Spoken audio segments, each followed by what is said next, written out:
नमस्ते गुरुजी। जय गुरुजी महाराज। जय गुरुजी साथ संगत जी। शुक्राना। गुरुजी महाराज द मल्टीलिंगुअल सेवादार टीम आप सबका स्वागत करती है। मल्टीलिंगुअल टीम की तरफ से गुरु परिवार को नए साल की शुभकामनाएं। गुरुजी महाराज सब पर कृपा बरसाते रहें। संगत जी, आज गोपाल सेठी अंकल गुरुजी महाराज की ब्लेस संगत और संगत शेयरिंग करेंगे। मैं गुरु परिवार की तरफ से गोपाल सेठी अंकल जी को रिक्वेस्ट करूंगा, प्लीज अपने आप को अनम्यूट करें, संगत शेयरिंग करें प्लीज। जय गुरु ji. Over to you Gopal Sethi uncle. जय गुरु जी। गुरु जी के चरणों में सादर प्रणाम और आई हुई सारी संगत जी को प्यार भरा नमन। सारी संगत जी को, गुरु जी को, गुरु परिवार को नववर्ष की बहुत बहुत हार्दिक शुभकामनाएं। ये नववर्ष हम सबके लिए मंगलमय हो, उमंग, उत्साह और आशाएं लेकर के आए, ऐसी कामना करते हैं। हम सब मिलकर गुरु जी से उनको अरदास करते हैं और उनका शुक्राना करते हैं कि वो हमें आज ये मौका देखने के लिए हमारी श्वासों को बढ़ाया है, दिया है। नई नववर्ष का, नए दिन का, और जो हर वक्त वो हमें नई श्वास देते हैं, हर वक्त जो वो हमें नया ज्ञान देते हैं, उसका भी कोटि कोटि धन्यवाद, कोटि कोटि शुक्राना गुरु जी।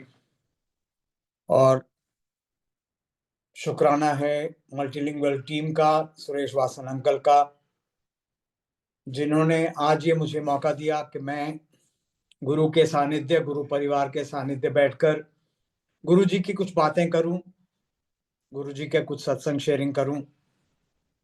अब इससे बड़ा और सौभाग्य और खुशी क्या हो सकती है कि आज नए दिन की शुरुआत, नए दिन के अभी कुछ, नए वर्ष के अभी कुछ घंटे ही व्यतीत हुए हैं, मुझे गुरु का नाम लेने का सौभाग्य प्राप्त हुआ है। जब हम गुरु का नाम लेते हैं, गुरु की बातें करते हैं, तो गुरु हमारे अंतर्मन में होता है और उसी अंतर्मन से जो भी आज आवाज निकले गुरु जी, वो हम सबके कल्याण के लिए हो, आपके सच्चे स्वरूप के दर्शन हम कर सकें। यही तो बात अभी थोड़ी देर पहले शब्द चला था ना कि लख खुशियां पातशाहियां जे सतगुरु नजर करे। सतगुरु की कृपा हो तभी तो हम उनका नाम ले सकते हैं। सतगुरु की कृपा हो तो इससे बड़ी खुशी हमारे लिए और कोई नहीं है। और सतगुरु की कृपा हो तो वो हमारे ऊपर लाखों खुशियां न्यौछावर कर देते। लख खुशियां पातशाहियां जे सतगुरु नजर करे। पुराना साल बीत गया, नया वर्ष आरंभ हो गया, नया उल्लास शुरू हो गया। गया हुआ वर्ष हमें काफी कुछ सिखा के गया।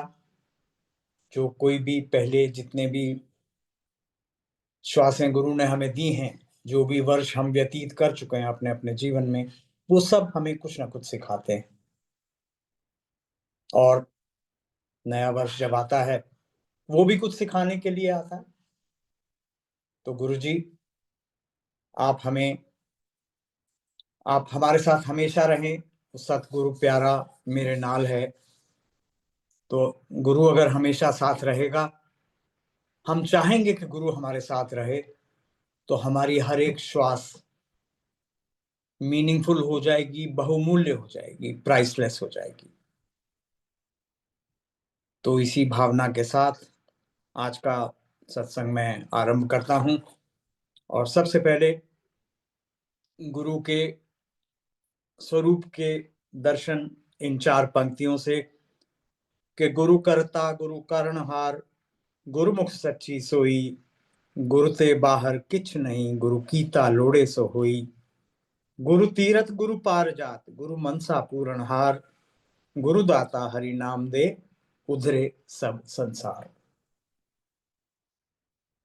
तो गुरु तो स्वरूप धारण इसीलिए करते हैं कि वो हमें संसार बंधन से पार कर सकें, पार लगा सकें।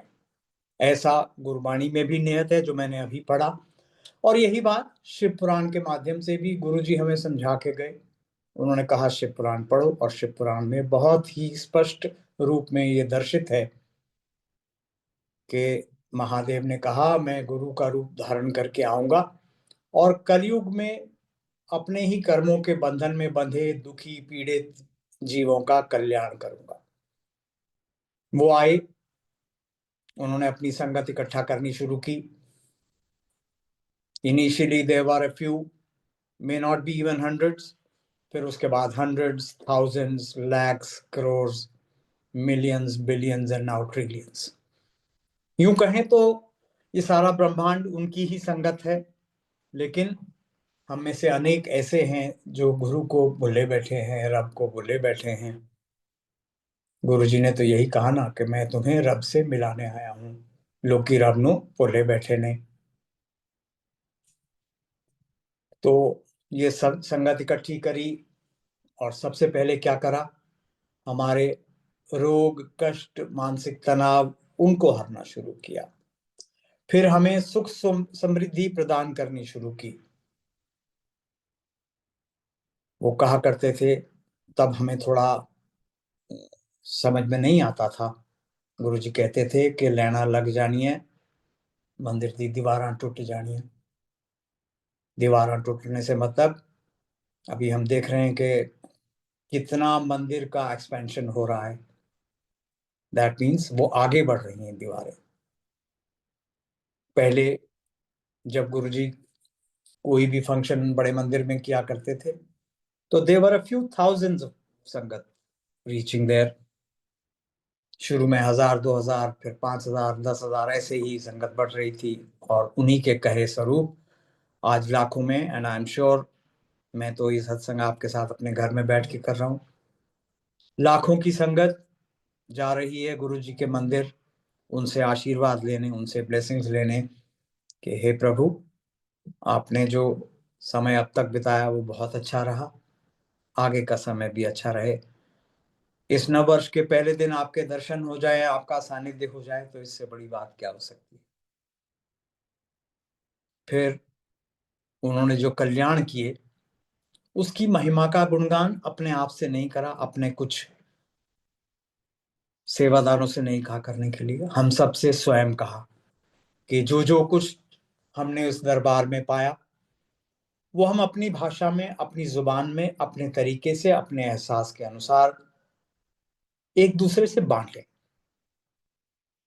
और ये माध्यम, इसको सत्संग का नाम दिया गया, क्योंकि जब पहली बार गुरुजी के दरबार में हमने किसी संगत का सत्संग सुना, और जब गुरुजी ने उनको कहा कि खड़ के सत्संग सुना, तो हमें लगा कि शायद कोई वो प्रवचन दे रहे होंगे गुरुजी का सिखाया हुआ, बताया हुआ, वो कोई हमें ज्ञान देंगे।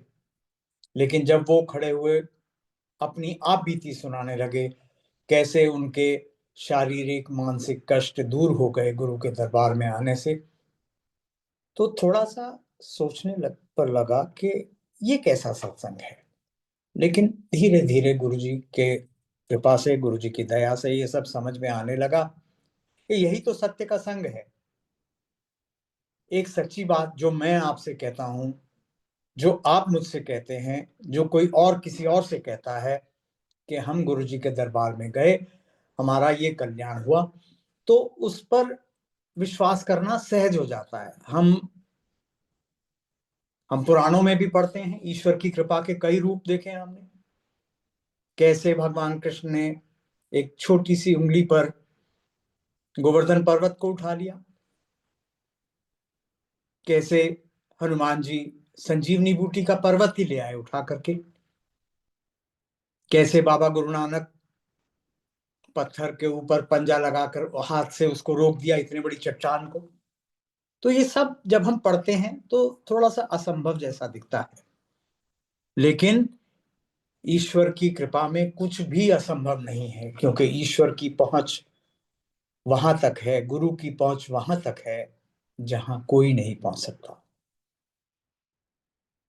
तो हमें ये अब विश्वास, हम सब के मन में ये विश्वास हो गया कि जो कुछ भी मिल सकता है वो इसी दरबार से मिल सकता है। अगर यहां नहीं मिल रहा तो उसके कोई कारण होंगे। हमारी मनोकामना जो नहीं पूर्ण हो रही, होता हमारे साथ अच्छा ही है। हम जब जाते हैं, हो सकता है हम किसी एक विशेष प्रयोजन से जाएं, उसमें समय लगे, लेकिन उसी प्रयोजन के माध्यम से हमें ना जाने कितने अनगणित उपहार मिलते हैं। और आज जो मैं ये सत्संग बांट रहा हूं आपके साथ, ये भी मेरे लिए एक उपहार से कम नहीं है। नए साल के पहले दिन भाव विभोर होकर गुरु का नाम लेना, शब्द बाणी सुनना, अब इससे बड़ा और उपहार क्या हो सकता है। तो गुरु ने जो कुछ भी दिया है वो हम सब आज बहुत सहज हो गया उसको जान पाना।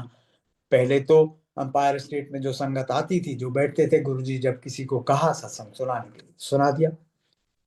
गुरुजी ने इसका आरंभ कर दिया, उन्होंने ये सत्संग कंपाइल करने शुरू करा दिए अपने रहते हुए। रहते हुए से मेरा मतलब अपने शारीरिक रूप में रहते हुए हैं तो वो अभी भी, लेकिन अभी वो दिव्य रूप में विद्यमान है।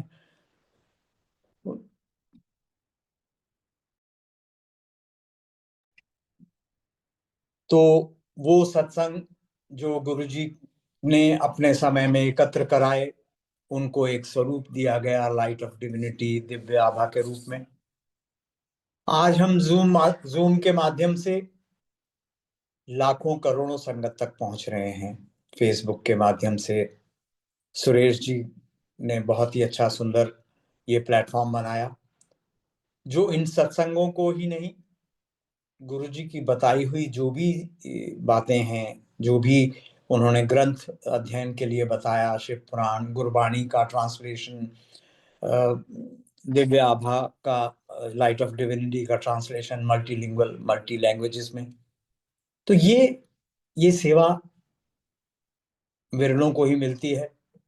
गुरुजी का इसके लिए हम सब शुक्राना करते हैं। सुरेश अंकल से मेरा नाता भाइयों जैसा है, बहुत प्रेम करते हैं वो मुझे, और मैं भी ये कह सकता हूँ कि मैं भी उनसे बहुत प्रेम करता हूँ। तो गुरुजी हम सब पर ऐसे ही कृपा बनाए हुए हैं, और आज जैसे मैंने कहा, लाखों करोड़ों में सत्संग हम जूम के माध्यम से, यूट्यूब के माध्यम से सुनते हैं। उनके द्वारा सजेस्टेड जो धर्म ग्रंथ हैं उनको पाठन पढ़ते हैं, सुन पाते हैं। जो लोग प्रतिदिन नहीं जुड़ पाते, उससे आगे जो जी वो हैं, वो यूट्यूब पर जा कर के, फेसबुक पर जा कर के, या उनकी रिकॉर्डिंग्स को सुनकर अपने आप को धन्य पाते हैं। तो गुरुजी के, अब सबसे पहले तो मैं वो समय याद करता हूँ, वो 31st नाइट और फर्स्ट मॉर्निंग जो हमने गुरुजी के सानिध्य में बिताई। पहले तो ऐसा नहीं लगता था कि गुरुजी, ये तो, क्योंकि ये तो इंग्लिश कैलेंडर का नव वर्ष है, गुरुजी तो लोहड़ी, बैसाखी ये सब मनाते हैं। लेकिन गुरुजी ने संगत की भावना को ऊपर माना, और ये 31 की रात को अपने मंदिर में बुला करके कहा कि आओ मेरे साथ बैठो, मेरे साथ वहां खुशियां मनाओ, मेरे साथ वहां बैठकर उत्सव मनाओ। संगत बहुत अधिक मात्रा में इकट्ठी होती थी तब। गुरुजी के दर्शन पाते थे 31 को, गुरुजी से प्रसाद लेते थे, सब कुछ मिलता था। फिर कुछ संगत चली जाती थी, या ये कहें कि गुरुजी उनको भेज देते थे, और बहुत सी संगत वहां बैठती थी। गुरुजी जैसे ही 12 बजते, उससे पहले से ही वो उत्सव मनवाना शुरू कर देते थे। संगत से ही कहते थे डांस करें, रिंकू के आपने देखे होंगे वीडियोस अनेक, रिंकू और भी सारी संगत एक तरह से कहें, क्योंकि वो माहौल ही ऐसा बन जाता था कि जिसे नाचना नहीं भी आता, वो भी गुरु के दरबार में अपने हाथ पैर हिला करके अपने आप को धन्य मानता था। ऐसे 6 वर्ष तो हमने भी देखे, 2000 से शुरू होकर के 2001, 2, 3, 4, 5, 6, मतलब 6 से मेरा अभिप्राय 6 की 31 दिसंबर और 2007 की सुबह। तो गुरुजी ने हमें ऐश करने से रोका नहीं, उन्होंने कहा ऐश कर ही जाओ, खुशियां मनाओ, जितनी मर्जी मनाओ, लेकिन खुशियां तो मनाओ। हम तो खुशियां मनाना भूल जाते हैं, और खुशियां मनाते भी हैं तो उसका जो प्रारूप है वो हम अपने हिसाब से तय कर लेते हैं, जो उचित अनुचित का ध्यान नहीं रखते। लेकिन गुरुजी ने कहा ईश्वर के साथ बैठ करके खुशियां मनाओ, जब भी मनानी हो। और यही उनका सबसे बड़ा संदेश, जो जैसा मैंने पहले भी कहा कि उन्होंने कहा कि रब तो दूर हो गए ने लोकी, मैं ਤੁਹਾਨੂੰ रब नाल जोड़न आया, पुठे रस्ते पए ने लोकी, मैं ਤੁਹਾਨੂੰ सीधे रस्ते पाऊं। तो गुरुजी हमें सीधे रास्ते डाल गए हैं, हमारी दिशा परिवर्तन कर गए हैं, वो बता गए हैं कि हमको किस रास्ते चलना है। तो अब ये तो एहसास हो रहा है कि संगत सीधे रास्ते चल रही है।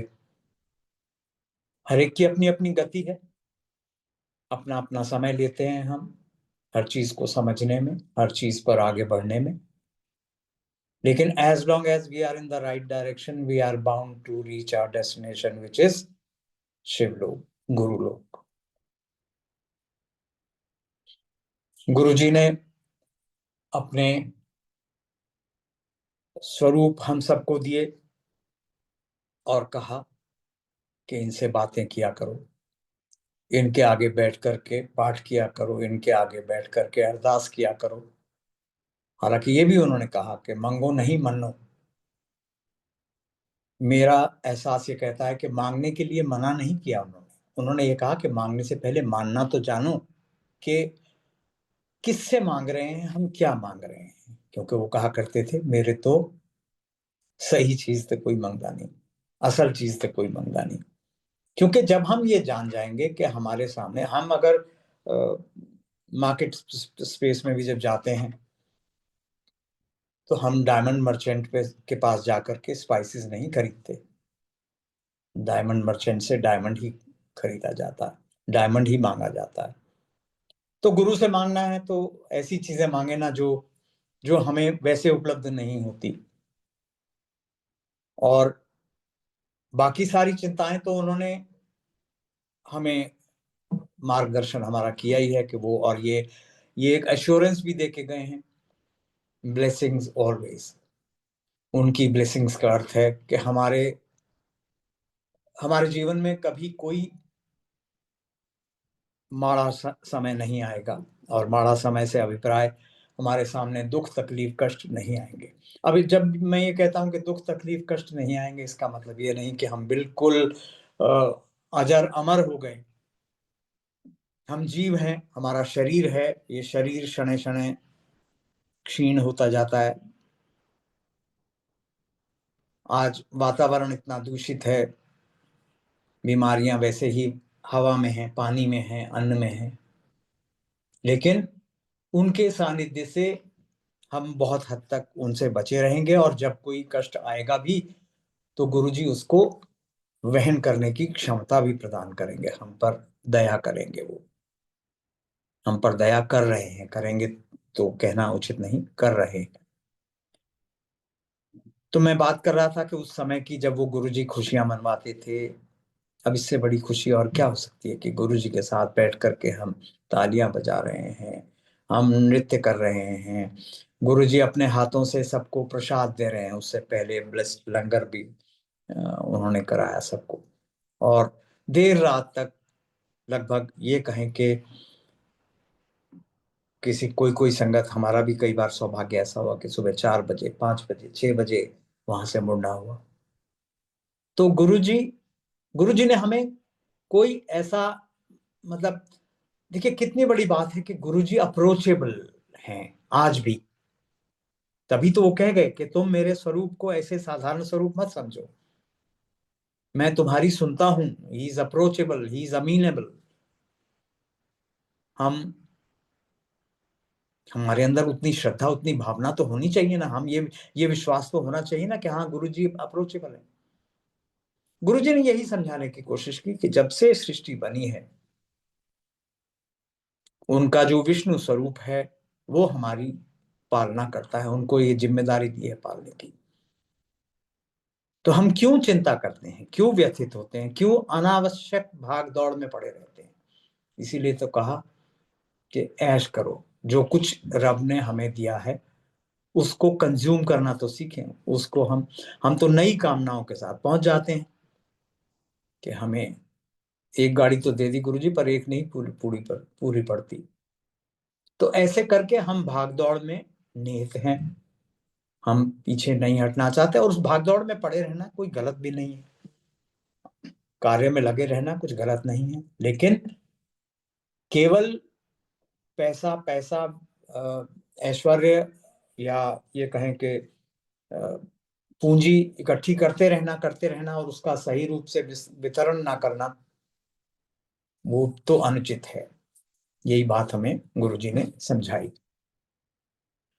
तो अब मैं गुरुजी की कृपा कैसे आरंभ हुई, आप सब लोगों ने मेरे सत्संग में से सुने हुए हैं कई बार, लेकिन फिर भी गुरुजी कहा करते थे, सत्संग सुनने वाले दा भी कल्याण, सत्संग करण वाले दा भी कल्याण। तो मैं अपने कुछ सत्संग, अब यूं तो आज 25वां वर्ष शुरू हो रहा है लगभग गुरुजी के इस स्वरूप से जुड़े हुए, जबकि गुरुजी तो ये कहा करते थे, ਤੁਹਾਨੂੰ नहीं पता तुसी मेरे नाल कदों दे जुड़े हो। क्या पता हमें, हम जब गुरु जी या गुरु नानक के स्वरूप में अवतरित हुए थे, क्या पता हम तब उनकी संगत में हों या किसी और गुरु की संगत में हों, तो हमें नहीं पता। तो इसीलिए सबसे अच्छी बात, सबसे उत्तम बात यह है कि हम गुरु जी के जो दिव्य स्वरूप हैं उसको धारण करते हुए, अपने मन में धारण करते हुए उनके साथ आगे बढ़ें, ताकि अब हमें नहीं पता हमारा और अगला कोई जीवन है या नहीं है। जैसे गुरुजी तो कहते हैं कि मैं जो जो आ गया गुरु की शरण में, उनकी शरण में, वो मोक्ष का अधिकारी हो गया। लेकिन मोक्ष हमें कब मिलेगा? मोक्ष का अभिप्राय ये नहीं कि पुनर्जन्म नहीं होता। गुरु अपनी सेवा कराने के लिए भी, तो गुरु अगर आता है देह लेकर के, तो वो अपनी संगत भी तो देहधारी बना के लाएगा, अपने सेवादार भी तो देहधारी बना करके। तो हमें नहीं पता क्या है, क्या होगा हमारा। लेकिन जो भी हो, जैसा भी हो, गुरु जी की संगत में ही रहे हम, यही कामना हमको करते रहना चाहिए। तो जैसा मैंने बताया, 2000 में हमारा गुरु जी का दर्शन पाने का सौभाग्य बना। गुरु जी का बुलावा आया।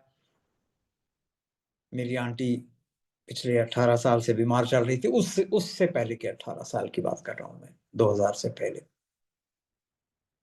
बहुत एक ऐसी अवस्था आ गई थी जब बहुत ही क्षीण हो गई थी वो, उनको कुछ भी खाना पीना नहीं डाइजेस्ट होता था, दिन प्रतिदिन वजन कम होता जा रहा था, और बीमारियां, उससे पहले 5 सर्जरीज हो चुकी थी। तो उनके चलते बहुत ही एक कुत्सित अवस्था थी, एक ऐसी अवस्था थी जो कट देखने में भी कठिनाई होती है, वो तो बहन कर रही थी। तो ऐसे में गुरु की कृपा हुई। मेरे कॉलीग जो गुरुजी के यहाँ जाया करते थे, उनसे किसी कारणवश बातचीत शुरू हुई और उन्होंने कहा कि आप हमारे गुरुजी के यहाँ चलिए। वो भी वसंत कुंज में रहते थे, मैं भी तब वसंत कुंज में रहता था।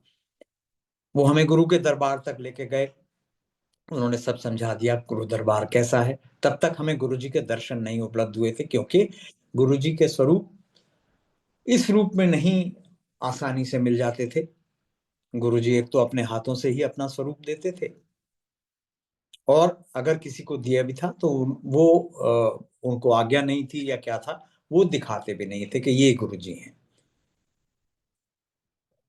तो गुरुजी का उन्होंने स्वरूप तो नहीं, गुरुजी का उन्होंने प्रक्रिया वहां की एम्पायर स्टेट की बताई हमें, और ये भी समझा बुझा कर ले गए कि जो कुछ भी वहां मिले वो ग्रहण करना है, गुरुजी से कुछ कहना नहीं है। आज हम ले जा रहे हैं आपको, आप इसके आगे आपकी इच्छा है, आप जाना चाहो ना जाना चाहो, कोई बंधन नहीं है, ना गुरुजी की तरफ से ना कोई गुरु की संगत से। ये जो आजकल एक ये प्रचलन है ना, कि लोग कहते हैं कि नहीं, कम से कम इतने सोमवार या इतने गुरुवार या इतने जो भी, ऐसी कोई गुरुजी की तरफ से कोई निर्देश नहीं है, दिशा निर्देश नहीं था कि ऐसा करना जरूरी, कम से कम ये करना जरूरी है। वो तो चाहते हैं कि हमारा परमानेंट कनेक्शन हो, हम प्रतिदिन उनके साथ हों। केवल हम चलिया कर लिया या 16 सोमवार कर लिए, उससे हमारी कामना तो पूर्ण हो सकती है, लेकिन ईश्वर नहीं मिलता। गुरुजी तो हमें ईश्वर से मिलाने आए। तो वो लेके गए हमें, हम गए जाके एम्पायर स्टेट, जहाँ जूते उतारे वहाँ बहुत ही शब्द बाणी की ध्वनि बाहर आ रही थी, क्योंकि काफी, जैसा हम जानते हैं कि म्यूजिक सिस्टम पे काफी तेज आवाज में गुरुजी प्ले कराते थे, ताकि हमारे कानों में जाए, अच्छे से जाए। तो वो शब्द बाणी सुनाई पड़ रही थी। पहला शब्द जो मेरे कान में पड़ा, जो मांगे ठाकुर अपने थे, सोई सोई देवे, भाई हरबंस सिंह जी का शब्द। वहां पर एक बहुत ही भीनी भीनी खुशबू आ रही थी। मैं थोड़ा हैरान था कि यहाँ तो जूते हम उतार रहे हैं, यहाँ तो लगा कि शायद किसी ने रूम स्प्रे कर दिया होगा। लेकिन अंदर जब पहुंचे तो सबसे पहले तो गुरु का स्वरूप देख करके ही मंत्रमुग्ध हो गए, धन्य हो गए। ऐसा स्वरूप तो कल्पना के बाहर, क्योंकि आमतौर पे गुरु की धारणा यही होती है गुरु के स्वरूप की, कि कोई गेरुए वस्त्र में बैठे होंगे, दाढ़ी बड़ी होगी, कोई प्रवचन करेंगे, कोई भभूति दे देंगे या कोई उपाय बता देंगे, ये करो वो करो। तो गुरुजी को जब वो आगे आगे थे, हम पीछे पीछे, उन्होंने माथा टेका, हमने माथा टेका। तो कहते हैं ना कि तेरे चेहरे से नजर नहीं हटती, नजारे हम क्या देखें। तो गुरुजी का स्वरूप ऐसा सुंदर, जिसको देखते देखते देखते शायद एक क्षण के लिए तो हम भूल भी गए कि माथा टेकना। तो माथा टेका, फिर संगत में बैठ के थोड़ी समय में चाय प्रसाद मिला। फिर गुरुजी, सातों दिन संगत होती थी, गुरुजी के हाथों से कड़ा प्रसाद मिला। उन दिनों अक्सर गुरुजी प्रसाद दिया करते थे अपने हाथों से। कड़ा प्रसाद लेकर के हम बाहर आए। आंटी के लिए वो उतना प्रसाद, शायद वो नॉर्मली एक सप्ताह में जितना भोजन करती थी वो उतना था। धीरे धीरे करके उन्होंने वो प्रसाद ग्रहण किया। फिर आकर के हम अंदर बैठ गए। फिर थोड़ी देर में लंगर लग गया। उसका स्वरूप आपको मालूम ही है कि 4 लोग एक थाली में बैठ के लंगर करते। अब समस्या ये हो रही थी कि मेडिकली आंटी को ये प्रिस्क्राइब था कि 7 साढ़े 7 बजे तक खाना खा लो, स्पाइसी खाना नहीं खाना, ऑयली नहीं खाना, और इंक्लाइन बेड पे सोना है, क्योंकि पेट में दर्द हो जाता था, खाने के बाद वॉमिटिंग हो जाती थी। तो खैर ये सब चलते हुए तो उस दिन 9 बजे के करीब तो वो प्रसाद ही मिला। 9:30 बजे के करीब वो लंगर लगा, 9:30 पौने 10। वो धीरे धीरे लंगर खाया। लंगर खा करके फिर आके बैठ गए। तब गुरुजी सबको आज्ञा दे करके भेजा करते थे, ऐसे नहीं कोई भी चला जाए। तो धीरे धीरे करके वो सबको भेज रहे थे। हमारा भी नंबर आया, हम माथा टेक के चले आए। बच्चे घर पे इंतजार कर रहे थे, उनके साथ वो वहां का स्वरूप हमने बांटा। और पहले दिन से ही गुरुजी की फ्रेग्रेंस जो है बच्चों को भी आनी शुरू हुई। बच्चे भी कह रहे थे कि खुशबू आ रही है।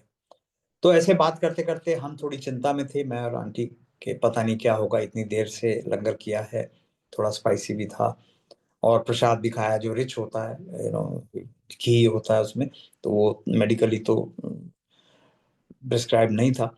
तो खैर ऐसा करते करते, बातें करते करते नींद आ गई। और जब सुबह आंख खुली तो मैंने आंटी की तरफ देखा, इशारा से पूछा, तो उन्होंने कहा कि सब ठीक रहा।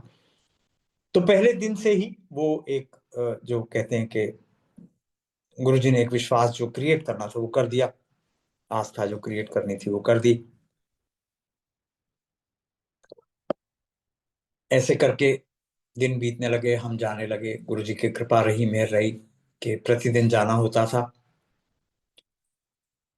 जाना शुरू किया, लंगर खाते थे। लेकिन मन में एक वो जो कहते हैं ना कि मन में कैसे विश्वास हो कि गुरुजी से तो हमने कहा नहीं, तो ये कैसे, मतलब अब गुरुजी ने उसका जवाब भी दिया।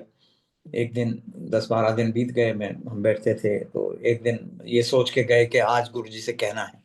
गुरुजी ने सब कुछ पूछ लिया, कहाँ रहते हो, कहाँ से आते हो, क्या नाम है, कहाँ जॉब करते हो, सैलरी कितनी है, ये कितना है, वो कितना है, वो जो जो सांसारिक चीजें जो पूछनी थी वो पूछ ली। लेकिन ये उन्होंने शायद जानबूझ के ही नहीं पूछा, नहीं तो पूछ लेते गुरुजी कितना आया। तो तो मैंने दृष्टता की। हालांकि सब कुछ ठीक चल रहा था, ये विश्वास हो जाना चाहिए था मुझे, अपने आप पे हंसी आती है जब ये सोचते हैं। लेकिन माथा टेका। गुरुजी आंटी तो डांट पड़ गई कि मैं कोई ऐसे अस्पताल खोल के रखा है। सच में बीमारियों के लिए तो डॉक्टर उपलब्ध है ना, बीमारी ठीक कराने के लिए। वहां तो हम जाते हैं कल्याण कराने के लिए, और उस कल्याण में बीमारियों का ठीक हो जाना, हमारे काम बन जाना, बिगड़े काम बन जाना, हमारे को कोई जॉब मिल जाना, हमारा कोई व्यवसाय अच्छा चल निकलना, ये सब कल्याण का एक भाग है। तो गुरुजी ने ये समझाने की बात की, ये जो कहा कि मैं कोई अस्पताल खोल के रखे, इसका भावार्थ जो मुझे बाद में एहसास हुआ वो ये कि यहाँ अगर ये समझ के आओगे कि हाँ जी मैं इस कामना के साथ, इस पीड़ा के साथ गया था, ये पीड़ा तो अब हर ली, तो अब मैं रुक जाऊं, तो ये उचित नहीं है। तो गुरुजी ने यही इसीलिए ये कहा कि मैं कोई अस्पताल नहीं खोल के रखा। हॉस्पिटल जाते हैं हम, गिने चुने दिन के लिए जाते हैं, गिने चुने समय के लिए जाते हैं। हम डॉक्टर से पहले ही पूछ लेते हैं कि अगर एडमिट होना है तो कितने दिन के लिए होना है, अगर मेडिकेशन से ट्रीटमेंट होना है तो कितने दिन की मेडिसिन लेनी होगी। लेकिन गुरुजी के यहाँ तो कोई सीमा है नहीं, तो इसलिए उस जगह को हम हॉस्पिटल समझ के ना जाएं, या उस जगह को हम कोई कोई इस तरह की साधारण जगह समझ के ना जाए। वो रब का दरबार है, रब का रूप लेकर के गुरु आए, गुरु ने अपना ही मंदिर बनाया। तो खैर डांट पड़ गई। एक दिन गुरुजी ने बुला के पूछा, बड़ा मंदिर देखा? मैं कहा नहीं गुरुजी। तो बताया कि 2 दिन बाद शिवरात्रि का फंक्शन है, बड़े मंदिर जाना है, किसी से पूछ लेना। पूछ के हम वहां मंदिर पहुंचे। जितने भौचक्के हम गुरुजी का स्वरूप देख करके हुए थे, उससे ज्यादा गुरुजी का मंदिर देख करके हुए। ऐसा मंदिर जहां एकदम ऐसी हवा चलती जैसे किसी उपवन में, दिव्य वन में चलती है, जहाँ की सुंदरता निराली है, जहाँ साधारण मंदिर की तरह घंटे नहीं बजाने पड़ते ईश्वर को जगाने के लिए, जहाँ आडंबर नहीं कुछ करना पड़ता, कोई फूलों की थाली नहीं सजा के ले जानी पड़ती, जहाँ कोई धूप अगरबत्ती नहीं जला के ले जानी पड़ती। भगवान विराजमान है अंदर, महादेव भी हैं, गुरुजी का आसन भी है, गुरुजी आने वाले हैं, गुरुजी आ गए, बैठ गए, विराजमान हो गए अपने सिंहासन पर। नंदी जी बैठे हैं, गुरु नानक जी का स्वरूप है, गणेश जी बाहर द्वार पर स्वागत कर रहे हैं हम सबका, संगत का। तो अब इससे ऐसा मंदिर तो कभी देखा नहीं, कभी सोचा नहीं। तो उस दिन वहां गुरु जी का ब्लेसिंग्स मिली, लंगर प्रसाद खाया, और अगले दिन से ऐसा लगने लगा कि जो इतनी कठिन अवस्था थी वो अचानक से ठीक सी हो गई है, सब कुछ अच्छा लगने लग गया है। मेरी आंटी ने उन आंटी को जो लेके गए थे हमें, उनको कहा कि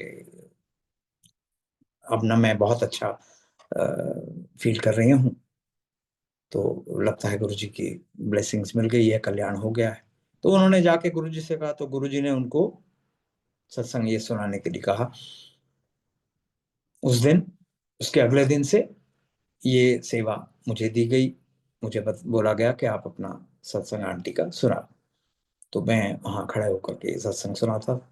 और मैं जब भी कोई सत्संग में जब भी किसी संगत के साथ इकट्ठे होकर के सत्संग शेयरिंग होती है, तो सबसे पहले मैं यही सत्संग शेयर करता हूँ, क्योंकि इसी सत्संग के स्वरूप से, इसी सत्संग के माध्यम से हमें गुरु मिले।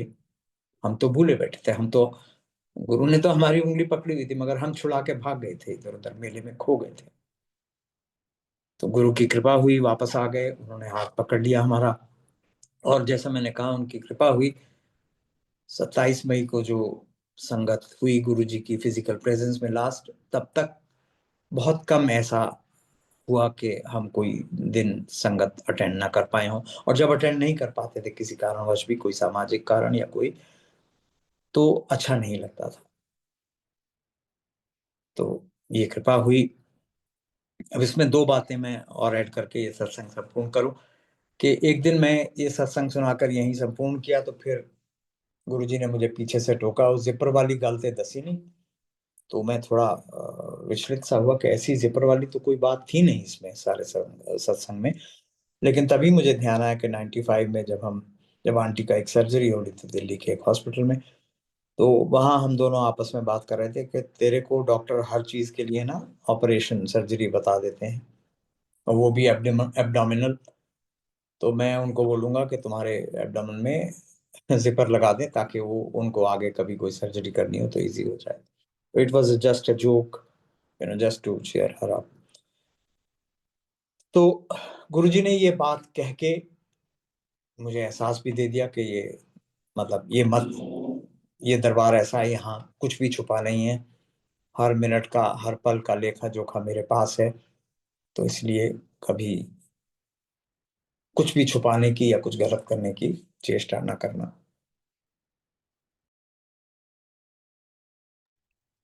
फिर एक और बात गुरुजी ने एक दिन कही, जो सत्य है। लोहड़ी के दिन बड़े मंदिर में कुछ आंटियां सेवा में थी, मेरी आंटी भी थी। गुरुजी आए, संगत के साथ आए, प्रसाद भी था लोहड़ी का, वो सबको बांट रहे थे। तो बाद में ये सेवादार आंटियों का नंबर आया। जब ये मेरी आंटी प्रसाद लेके आगे बढ़ी तो पीछे जोशी आंटी थी। गुरुजी ने कहा, देख ले जोशी आंटी कितनी सोहनी होगी गोपाल आंटी, मरन चली सी। तो ये मरन चली सी जो है, ये इसमें सत्यता है कि मेरी आंटी को उनके ही परिवार के एक व्यक्ति ने, जो हस्तरेखाएं देखा करते थे, उन्हें कहा था कि तुम्हारी उम्र छोटी है। तो गुरुजी ने हमें अपनी शरण में लिया, उस जीवन को आगे बढ़ा दिया। कारण तो वही जानते हैं क्या है, कैसे है, क्यों है, और हमें ये जानने का कोई हक भी नहीं है।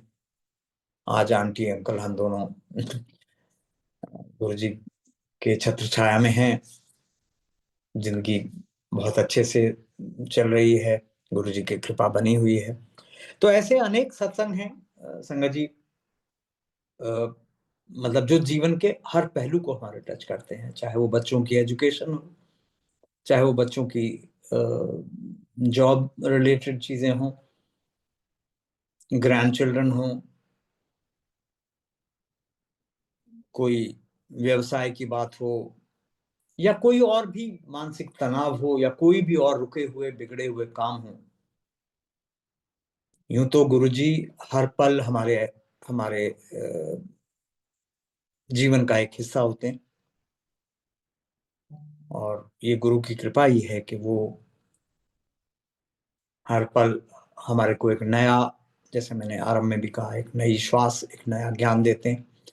तो ऐसे तो सत्संग प्रतिदिन के हैं, लेकिन इस तरह से जो प्रमुख कुछ सत्संग हैं, एक दो और मैं आपके साथ बांटता हूं, समय की सीमा को ध्यान में रखते हुए। मेरी एक नीस हैं जो यूके में रहती हैं, उनके मैरिज को लगभग 10 साल हो गए थे, बेबी नहीं था। तो वो she was undergoing some medical treatment, तो वो आई हुई थी इंडिया। उन्होंने मुझे फ़ोन किया कि गुरुजी के पास जाना है, उनसे ब्लेसिंग लेनी है, मेरे को ये ट्रीटमेंट लेना है, तो आप गुरुजी से बात करना। तो मैंने उसको यही समझाया कि गुरुजी नहीं इसको उचित समझते कि उनसे कोई कहे। गुरुजी ने एक बार मुझे कहा भी, गुरु तो मांग के लिया की लिया। मैंने कहा बाकी तुम आ जाओ, गुरुजी के वहीं अरदास, वहीं क्या घर बैठे भी अगर हम अरदास करें तो पूर्ण होती है, तो आप अरदास करो, तो सब ठीक हो जाएगा, और गुरुजी अगर मौका देंगे तो बात भी हो जाएगी। तो गुरुजी हैं, जानते हैं सब कुछ हमारे मन में क्या चल रहा है, और उनको ये भी पता है कि शायद उस लड़की को बिना बात किए तसल्ली नहीं होगी। तो हम सब जब गुरुजी के दरबार में पहुंचे, उसने मेरी नीस ने माथा टेका, फिर मैंने भी माथा टेका। तो मुझसे गुरुजी ने कहा, ये तो उन्हां दी कुड़ी है। मैं कहा हाँ जी गुरुजी। अच्छा, बड़ी चंगी कुड़ी है। तो मैं कहा हाँ गुरुजी, यूके तो आई है, ਤੁਹਾਡੀ ब्लैसिंग ਲੈਣ आई है, मेडिकल ओदा ट्रीटमेंट होना। तो गुरुजी ने फिर पूछ लिया, अब वो गुरुजी ने ही मौका दिया था, कादा ट्रीटमेंट लेना है, तो मैंने बताया। तो गुरुजी ने कहा कि अच्छा, जान तो पहले लोटा ले आना तांबे दा, ते मैं ब्लेस कर दिया। तो उन्होंने लोटा ब्लेस किया, उसका नाम, डेट ऑफ बर्थ पूछ के, जो भी गुरुजी ने पूछना था, किसी से कुछ पूछते थे, किसी से कुछ, वो करके उन्होंने ब्लेसिंग दी उसको। तो मैंने पूछा गुरुजी वो मेडिकल ट्रीटमेंट कहने लगे, वो डॉक्टर ने जो करना वो उन्होंने करन दे, मैं जो करना सी वो कर देता। तो ये बात है 2006 की, दिसंबर के महीने की। तो ये ब्लेसिंग हुई। फिर गुरुजी 31 मई 2007 में महासमाधि हो गई। तो अब डायरेक्ट तो बात हम पूछना मतलब संभव नहीं रहा। तो कुछ समय बाद ये सूचना मिली कि शी इज एक्सपेक्टिंग। तो बड़ा अच्छा लगा कि गुरुजी ने ब्लेस किया और शी इज एक्सपेक्टिंग।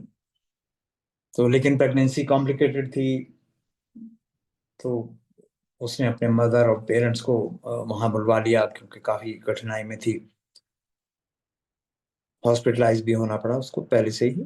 तो इसके चलते मैंने, कई दिन हो गए थे उनको सिस्टर वगैरह को गए हुए, तो मैंने एक दिन अपने नेफ्यू को जो दिल्ली में ही रहता था उनको फोन किया कि भाई क्या खबर है वहाँ की। तो उसने बड़े दबे स्वर में बताया कि वो उसको एक बेटी हुई है। मैंने कहा है, अरे भाई ये तो बड़ी खुशी की बात है, आप लोगों ने शेयर नहीं करी। तो कहने लगे शेयर क्या करें कि वो एक तो प्री मेच्योर है, I think it was not even completing 7 months. और वो जब पैदा हुई थी तो she was hardly 500 grams. Doctors कुछ नहीं जानते थे, कुछ नहीं कह पाते थे कि वो सरवाइव करेगी या नहीं करेगी। करेगी भी तो उसका कोई लिम्ब, उसके पूरे लिम्स फंक्शन करेंगे या नहीं करेंगे, उसका ब्रेन ठीक से करेगा नहीं करेगा। तो ये नवंबर 2007 की बात है। तो खैर वो उन्होंने फोटो भेजी, मैं फोटो लेके बड़े मंदिर गए, उनसे फिर अरदास करी। हालांकि गुरुजी ने जो दिया है, लेकिन हमको ये विश्वास था कि गुरुजी या तो देते नहीं या तो ब्लेसिंग नहीं करते, और ब्लेसिंग की है तो वो फ्रक्टिफाई तो होनी ही है। तो ऐसा करते करते वो जीवन आगे बढ़ गया और आज 18 साल हो गए उस बात को। The girl is more than 18 years old, healthy baby, you know, quite intelligent, everything is working well, very fine. तो ये सत्संग सुनाने का जो अभिप्राय है वो यही है कि गुरुजी अनहोनी को होनी में बदल देते हैं। वो पता नहीं क्यों, बिकॉज गुरुजी ने जब हमने ये कहा कि ये ब्लेसिंग लेने आई है किसके कोई बेबी नहीं है, तो he paused for a while and then he said. तो क्या पता हमें क्या हमारे जीवन में निहित है, क्या हमें रब ने दे के भेजा है, और गुरुजी क्या उसमें ऐड कर रहे हैं तो हमें नहीं पता। तो ये एक ये फिर इसी दिसंबर 2006 का एक और सत्संग है। मेरी बेटी का बर्थडे होता है दिसंबर में। तो हम लोग बड़े उत्साह के साथ गए कि आज संडे का दिन था कि गुरुजी से ब्लेसिंग लेते हैं। गए वहां, माथा टेका, तो गुरुजी कहते हैं कि कुड़ी दा ब्याह कर दे। ओहो, anyway in any case she was around that age. तो गुरुजी ने कहा तो वो तो मानना ही है। तो ये हमने कहा गुरुजी अब आपकी ब्लेसिंग हुई है तो अब देखते हैं। तो कहा उनको कि इसका बर्थडे आया, तो कहते ताई तो ब्लेसिंग देती है। तो गुरुजी की ब्लेसिंग हुई। फिर कुछ दिन बाद गुरुजी पूछते हैं वो की होया, कुड़ी का ब्याह नहीं किया। मैं कहा गुरुजी अभी देख रहे हैं कुछ मिल जाए। तो फिर एक दिन फिर पूछा और फिर ऐसे ही कहा कि मुंडा ते लब लिया, मुंडा ते लब गया। तो अब संगत के और भी जो जो हमें जानते थे वो बार बार पूछे हमसे कि भाई कब कर रहे हो मैरिज। मैंने कहा भाई अभी तो कोई ऐसा है नहीं निहित। और बेटी से भी हमने पूछा कि भाई कोई हो तो हमें बताओ, तो कोई ऐसा कुछ था भी नहीं था। फिर वही बात, गुरु जी की महासमाधि हो गई। अब क्या करें, किससे कैसे पता लगे। तो ultimately she got married in 2010। और आंटी को जिस बॉय से वो मैरिज होनी थी, तो वो आंटी दुविधा में थी कि वो पता नहीं गुरुजी ने जो कहा था कि लड़का मिल गया है वो यही है, वो कैसे है। तो एक रात गुरुजी की आंटी के ड्रीम में आए, वही बात आंटी गुरुजी की संगत में बैठी हैं, गुरुजी को माथा टेक रही हैं। तो गुरुजी वहां उस ड्रीम में भी यही पूछते हैं कि कुड़ी दा ब्याह नहीं किया। तो जैसे ही आंटी ने कहा कि गुरुजी मुंडा लब रहे हैं, तो गुरुजी कहते हैं कि मुंडा तो उन्हें लब लिया। तो खैर वो तसल्ली हो गई आंटी की भी। और हुआ ऐसा था, अब इसको कोरिलेट करें तो जिस दिन गुरुजी ने ब्लेसिंग की थी उस दिन हम वहां से ब्लेसिंग लेकर के बड़े मंदिर गए। बड़े मंदिर में माथा टेक के फिर जब हम घर वापस आ रहे थे तो bird to wish the birthday. The first call came in from this particular boy. जब ये तब एक ही कोर्स कर रहे थे, पढ़ रहे थे, और इन्होंने मतलब ऐसा कोई इंटरेक्शन भी नहीं था. वो the boy was in Bombay, she was in Delhi.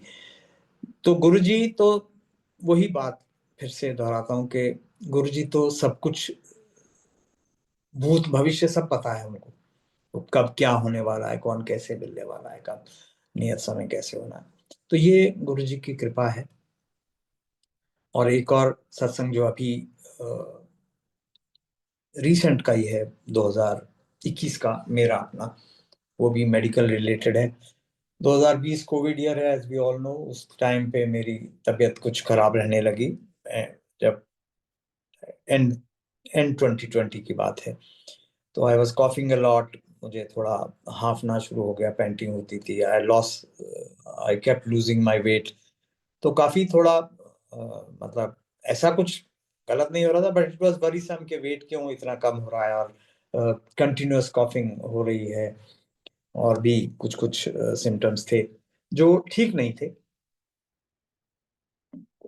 तो ऐसा करते करते मार्च आ गया, वैक्सीनेशन आ गई, कोविड की वैक्सीन लगाई. तो वही मेरी नीस जो यूके में रहती हैं, उन्होंने मुझे जूम पे देखा. तो she also found that I am very weak and all that. तो उन्होंने अपने हस्बैंड जो कि मेडिकल प्रैक्टिशनर हैं, डॉक्टर हैं, उनसे बात कराई. उन्होंने भी यही सजेस्ट किया कि ऐसा कुछ खराब तो नहीं लगता, लेकिन फिर भी चेकअप कराना, फिजिकल एग्जामिनेशन जरूरी है, तो you must visit a hospital.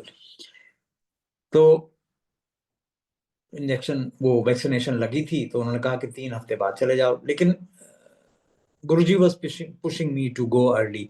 दो ऐसे उदाहरण हुए. एक तो मैं शिव पुराण का पाठ कर रहा था किसी सुरेश अंकल के ही प्लेटफॉर्म पे, जिसमें मेरा वीडियो ऑन नहीं था. फेसबुक पे मैं सिर्फ मेरी आवाज सुनाई देती थी, और आवाज में कोई ऐसा, आवाज से नोबडी कुड जज that I am not feeling well.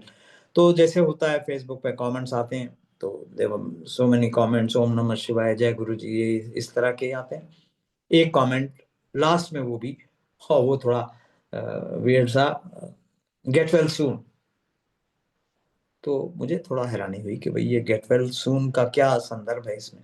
Anyway ये गुरुजी की एक तरह से कहा जाए कॉल थी. मैंने जो हॉस्पिटल की जो अपॉइंटमेंट ली थी कुछ दिन बाद की, तो वो हॉस्पिटल से भी फोन आ गया कि जी वो डॉक्टर उस दिन के लिए उपलब्ध नहीं है, वो जा रहे हैं छुट्टी पर, वेकेशन पर, आपने आना है तो कल ही आ जाओ. तो एनीवे मैंने कहा ठीक है. So took all precautions, double masking, ये वो करके पहुंच गए. डॉक्टर ने एग्जामिन किया, सिम्टम्स देखे, पूछा. I am sorry. तो उनको ऐसा कुछ नहीं लगा कि कोई अलार्मिंग सी बात है या क्या है. तो उन्होंने कहा कि ऐसा कुछ खास नहीं है, तो आप ना, ये कुछ मैं मेडिकेशन लिखता हूँ, ये सप्लीमेंट्स हैं, वाइटामिन हैं, तो आप लीजिए. फिर अगर नहीं हालत इम्प्रूव करती, तो फिर then we'll go in for investigation. तो मैंने बोला कि वो मुझे सजेस्ट किया गया है कि मैं चेस्ट एक्सरे करा लूँ. तो डॉक्टर का ओपिनियन था पहला कि चेस्ट एक्सरे से कुछ ज़्यादा रिवील नहीं होता, अगर कराना ही होगा तो हम सीटी स्कैन कराएंगे, बट अभी इसकी ज़रूरत नहीं लगती. तो एनीवे वो डॉक्टर जो कह रहा तो मानना ही पड़ेगा. फिर पता नहीं उसको क्या हुआ, 5 मिनट बाद, जब he had already written the prescription, फिर वो कहते हैं कि अच्छा ठीक है, एक बार ना मैं फिर आपको एग्जामिन करता हूँ. तो उन्होंने फिर मेरी चेस्ट और लंग्स एग्जामिन किए, तो उनको लगा कुछ गड़बड़ है. तो देन ही रिकमेंडेड कि अच्छा ठीक है, आप कह रहे थे एक्सरे करा लो. एक्सरे कराया, उन्होंने एक्सरे की फिल्म देखी, तो कहने लगे हाँ इसमें कुछ गड़बड़ है, तो आप कल सुबह आकर के सीटी करा लो. तो सीटी कराया, रिपोर्ट आनी थी शाम को. डॉक्टर तब तक पता लगा, डॉक्टर तो छुट्टी पे चले गए. मैंने सोचा मैं क्या करूं. तो मुझे याद आया कि वो एक्सरे की रिपोर्ट मिलनी है. तो एक्सरे की रिपोर्ट जब मैंने देखी, तो थोड़ा सा मैं मतलब अचंभित सा रह गया, क्योंकि उसमें लिखा था कि मेरा जो एक लंग है लेफ्ट साइड का, वो कोलैप्स कर गया है. ऐसा कभी सुना नहीं मैंने किसी का. उस डिजीज तो नहीं कहेंगे, उस डेफिशिएंसी का नाम है निमोथोरैक्स. तो मैं थोड़ा हैरान हो गया कि ये कैसे हुआ, बिकॉज मुझे, खैर, मैं कोई ऐसा वो नहीं हूं कि मुझे पता लग जाए कि क्या हो रहा है. तो अब बाकी मैंने कहा चलो अब सीटी की रिपोर्ट तो शाम को आनी है, लेकिन तब तक ये समझ में आ गया कि I need to go in for a consultation with जो लंग्स के जो स्पेशलिस्ट होते हैं उनसे बात करनी पड़ेगी। So in the mean time family also got to know, my children got to know, और भी जो थे वो सबको पता लगा। मैंने अपने बॉस को फोन किया तो वो उनसे जब बात करे तो वो कह रहे यार तुम्हारी आवाज से तो ऐसा लगता नहीं है। तो मैंने कहा जी ये बात भी सही है। He says you are sounding absolutely well. So anyway जो है तो है वो है। तो in the mean time we took appointment, doctor यहाँ पर आर्टेमिस के एक डॉक्टर हैं उनसे अपॉइंटमेंट ली शाम की, और अगले दिन की एक और अपॉइंटमेंट ली। तो शाम को जब मैं उनको दिखाने गया, उन्होंने जब रिपोर्ट देखी सीटी की भी आ गई थी विच कंफर्म द सेम प्रॉब्लम। तो उनको दिखाया तो उन्होंने बोला कि, उन्होंने पहले तो पूछा कि आप कैसे आए हो, मैंने कहा हम तो कैब से आए हैं। तो उन्होंने बोला कि ये तो ऐसे सिम्टम्स में तो generally people come by N ambulance, क्योंकि सांस लेने में तकलीफ होती है, ब्रीदिंग होती नहीं। उन्होंने मेरा टेस्ट किया तो मेरी जो ऑक्सीमीटर रीडिंग थी वो भी 96 97, बाकी जो वाइटल्स थे वो भी थोड़ा नॉर्मल थे, एक्सेप्ट पल्स थोड़ी हाई हो जाती थी एंड आई वाज पेंटिंग, मैं बात करते हुए भी हाफ। तो उन्होंने जल्दी से कहा कि आप जल्दी से जल्दी इसका ट्रीटमेंट करो। ट्रीटमेंट ये है कि वो साइडवेज, वो चेस्ट के साइड में परफोरेशन करेंगे, उधर से ट्यूब डालेंगे, वहां से जो एयर सक आउट करेंगे और लंग को एक्सपेंशन का मौका मिलेगा। लंग अगर एक्सपेंड होता है तो बड़ी अच्छी बात है, तब वो देखेंगे कि अंदर क्या है, अंडरनीथ क्या है। तो उन्होंने मुझसे दो तीन सवाल किए कि एम आई ए स्मोकर, तो मैंने कहा नहीं। मेरा कोई, मैं गिर पड़ा या कोई एक्सीडेंट हुआ, मैंने कहा नहीं। कोई झटका लगा, ऐसा भी नहीं। तो anyway they couldn't figure out कि क्या है। तो उन्होंने कहा कि जब ये होगा तो उसके बाद ही पता लगेगा कि ये क्यों हुआ। तो मैंने कहा जी मैं, आप पहले डॉक्टर हो अब, और ये तो मेजर काम है, तो इसके लिए मैं एक और कंसल्टेंट, इसे जो मर्जी करना है मगर जल्दी कर लो। आई सेड या tomorrow meeting, I am a doctor, I am tomorrow morning I am meeting a doctor. अगले दिन जो डॉक्टर की अपॉइंटमेंट थी वो थे डॉक्टर खिलनानी, और वो नाम सुनते ही मेरे मन में सारे वो जो संशय था कि कहाँ से ट्रीटमेंट कराना, वो दूर हो गए।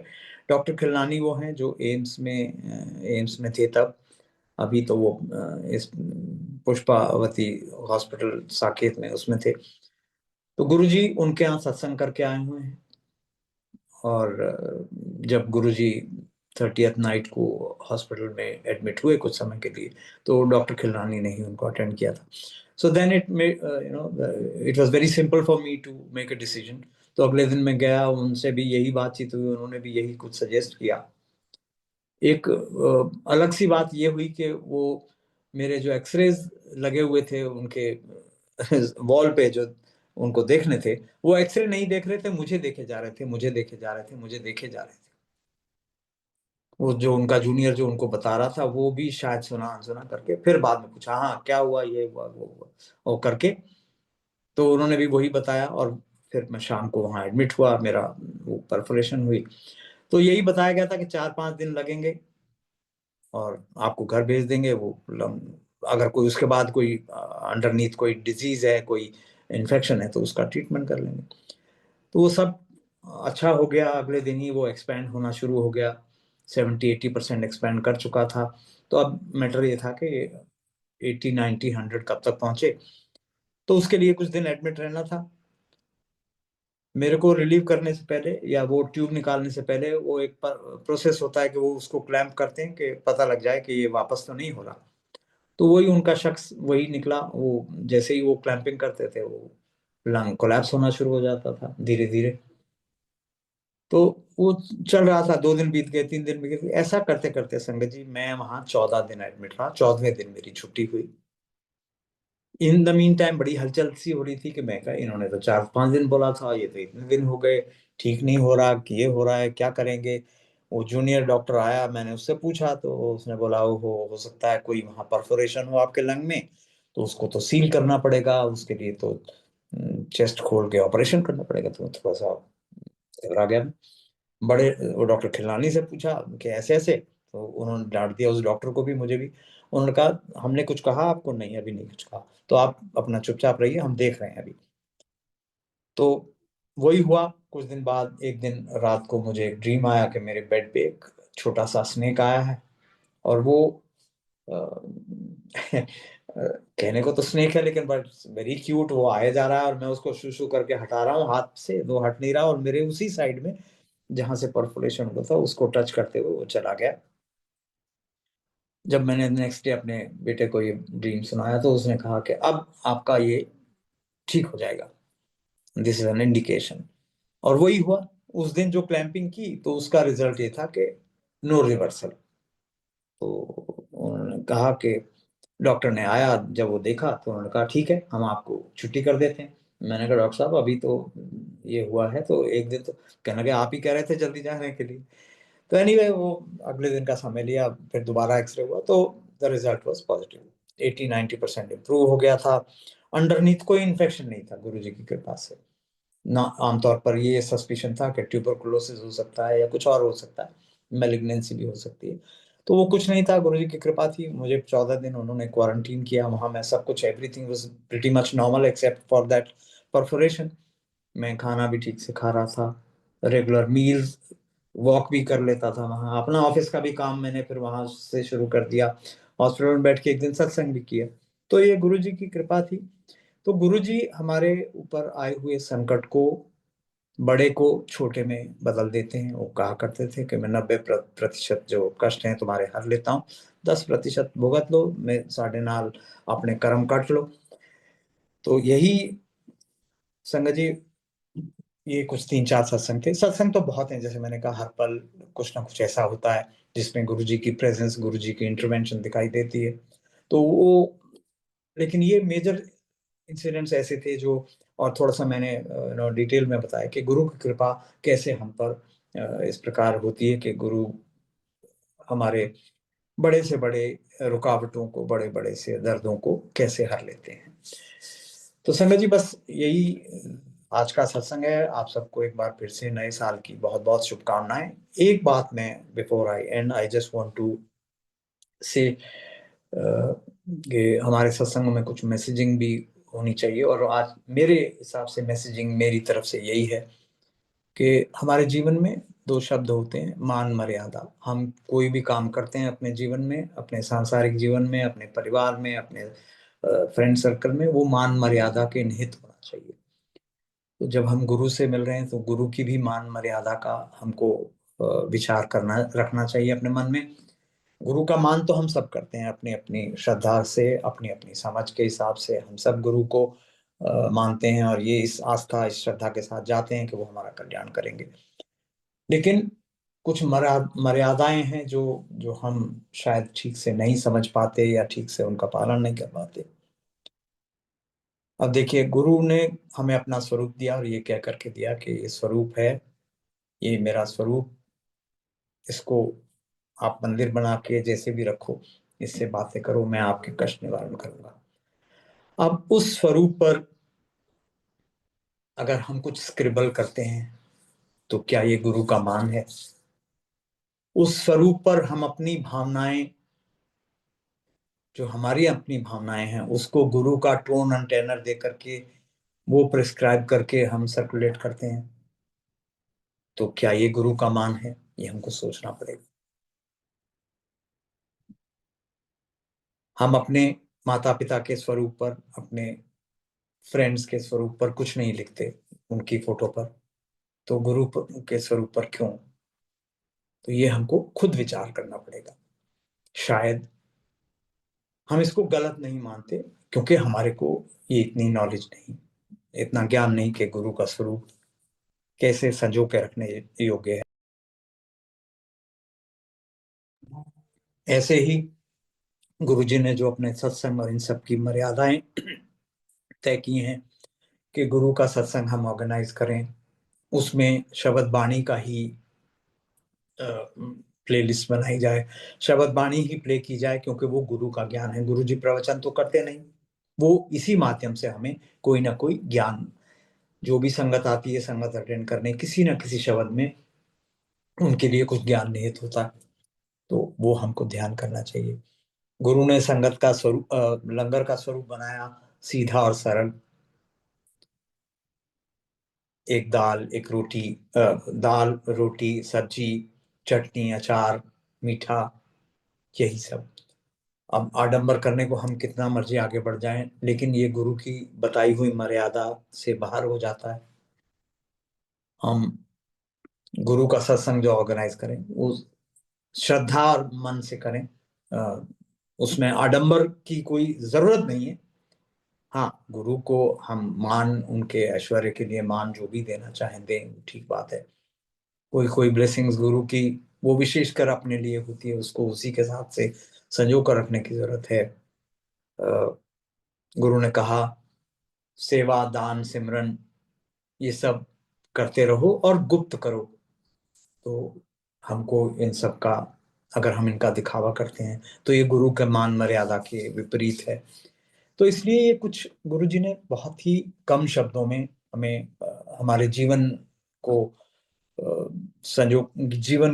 जीवन यापन करने के लिए, जीवन को कैसे चलाना है, गुरु को कैसे याद करना है, ईश्वर को कैसे याद रखना है, गुरु के स्वरूप की कितनी कैसी रिस्पेक्ट देनी है, क्या करना है, ये सब हमें अपने ही जो उस समय का जो आचरण था संगत का, एक साइलेंस में बैठना, एक मेडिटेटिव तो अवस्था उस वक्त गुरु जी की फिजिकल प्रेजेंस की वजह से अपने आप ही हो जाती थी। तो ये सब छोटी छोटी बातें हैं।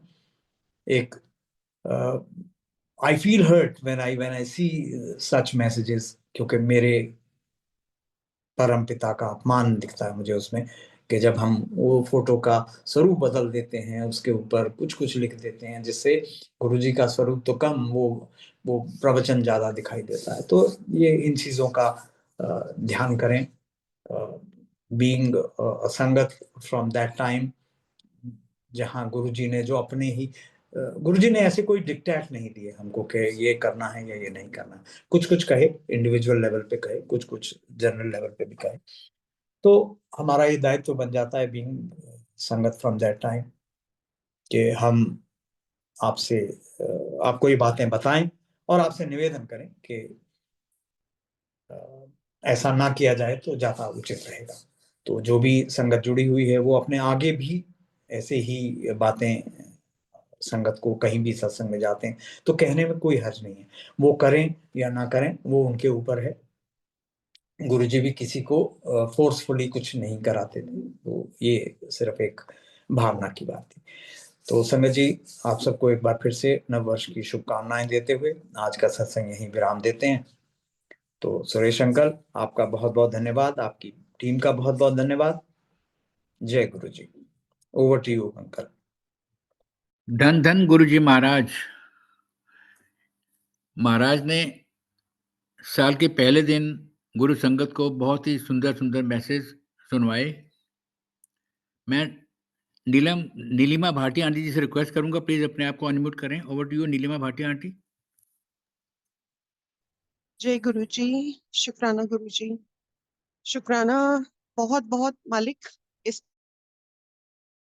नए साल के इतने प्यारी ब्लेसिंग्स के लिए। गोपाल सेठी अंकल, आपका तहे दिल से सारे परिवार के साथ और शुक्राना मल्टीलिंगुअल टीम की तरफ से, सारी संगत की तरफ से आपका बहुत बहुत शुक्राना। और जो इतना आपने इम्पोर्टेंट मैसेज दिया कि मान और मर्यादा, तो वही सबसे अहम चीज है, वही सबसे इम्पोर्टेंट है। क्योंकि अगर हम अपने गुरु से प्यार करते हैं तो उनकी हुक्म रजा में चलना ही हमारा रिस्पॉन्सिबिलिटी और हमारा फर्ज बन जाता है। अगर वो किसी चीज में नहीं चूकते तो हम सब भी कोशिश कर सकते हैं कि हम उनकी मान मर्यादा को, अगर और कुछ नहीं तो एटलीस्ट उसको उतना इस्टेब्लिश करके रखें कि महाराज भी बैठ करके देख कर खुश हों कि ये मेरे बच्चे हैं और जो मेरी ही मान मर्यादा को लेकर आगे बढ़ने की कोशिश कर रहे हैं। बहुत बहुत thank you Gopal uncle, once again सारी सात संगत की तरफ से। महाराज की कृपा से हम सब के सब उसी कदम पर चलें जो महाराज ने हमें दिखाए, और हम सब मिल करके इस जो ये बहुत ज्यादा प्रॉब्लम डीप होती जा रही है, महाराज के स्वरूप को एडिट करना और उनकी मर्यादा में ना रहना, उसको हम जितनी कोशिश कर सके हम उसको दूर करें प्रॉब्लम को। यही महाराज से प्रार्थना।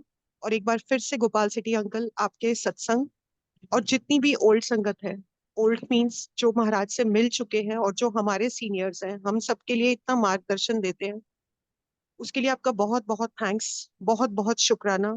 बहुत बहुत थैंक यू गुरु महाराज, आज की ब्लेसिंग्स के लिए, आज के स्पेशल मैसेज के लिए।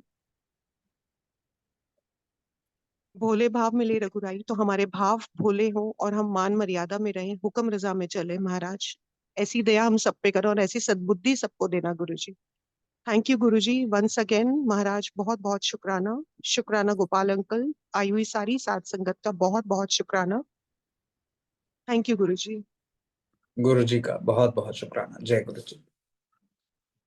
जय गुरु जी। संगत जी, अब हम सब गुरु जी महाराज से आज्ञा लेंगे।